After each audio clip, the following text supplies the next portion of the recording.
Let's check out the greenhouse. So in the wintertime, I have this covered with plastic and I use it as a greenhouse. And in the summertime, I cover it with shade cloth and I use it as a shade house. It was built out of pallets, and as you can see, my citrus in here is doing pretty good. Basically, in the summer, I use it as a citrus house. Pretty much everything that's in here is citrus trees because in their natural habitat, they like to live in the understory. I've got some calamondins coming on here. This is actually be my first harvest of calamondins, so I'm really excited to see these coming in. I just got this tree last year. All of my trees are potted in 25-gallon pots. This little section here is my little nursery. My pawpaw trees are doing pretty good. They don't look like much, but they've gotten a lot bigger since I've had them. This is a variegated pink lemonade tree. Also my first year having that, so it's looking pretty good. Got some new growth on it. These are all regular lemon trees, Meyer lemon variety. Last year, the figs actually went down to the ground for winter, but looks like they've grown all the way up. They're like chest high now, and I've got some figs sitting on them. So this is exciting.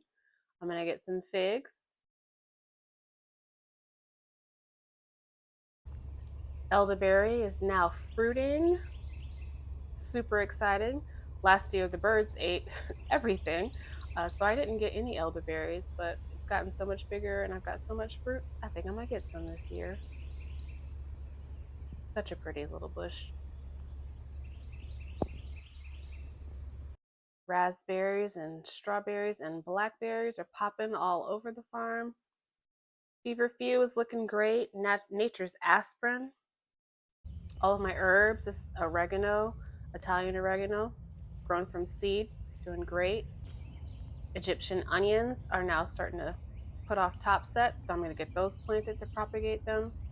And on the other side of this bed, I actually put in some gourds, which I didn't know which gourd it was because I forgot. I got them all mixed up, but it looks like, oh, it's a spaghetti squash. Got spaghetti squash growing. I saved these seeds from a store-bought squash. And this little area back here was actually a winter project I just did. This is my mushroom farm.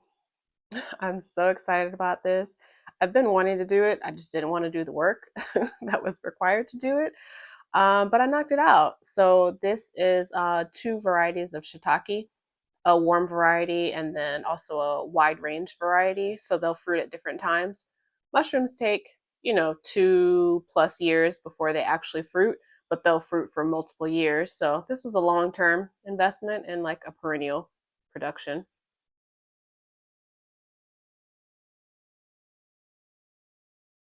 This is kind of like my plant ICU unit. Nothing to see there. Look away. These are my blueberry bushes. So it's kind of my blueberry garden. A miscellaneous raised bed with different herbs and plants. More blueberry bushes, some canna lilies, some more elderberries. And up here on top of the old septic tank is actually where I planted an agroforest last year. So it's new. This is its first season, and I've got a variety of fruit trees mostly here, peach trees, pear trees, apple, figs, all kinds of stuff. Oh, there's mulberry, and then underneath as ground covering, I have some annual plants, collard greens and things like that, banana plants and all that good stuff. And back here underneath the old growth trees are my beehives. So I have 3 active hives now. They're all feral wild bee swarms that I caught. I haven't purchased any beehives, and they're all doing pretty good. It's too early to tell. It's really early in the season, so we'll see how they do.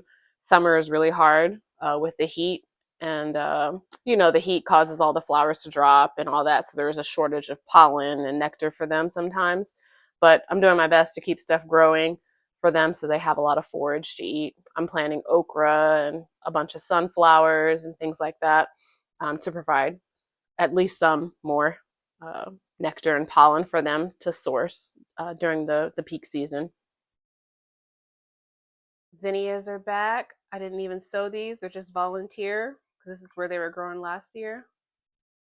Lemon balm and mint thriving in this weather.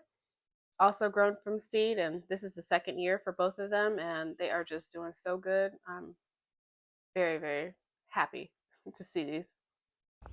This green lace was broccoli, and something ate all of it. So I'm gonna cut that out and chop and drop it. This is cilantro that has gone to seed. So now this is gonna be coriander. So I'm gonna harvest these and let them dry, and now I have coriander to use for seasoning. The snow peas, or no, sweet peas are dead because they don't like the heat. But the field peas, these are either purple hull peas or black eye peas. They are coming in and starting to set off pods. So gonna have lots of peas for the summer.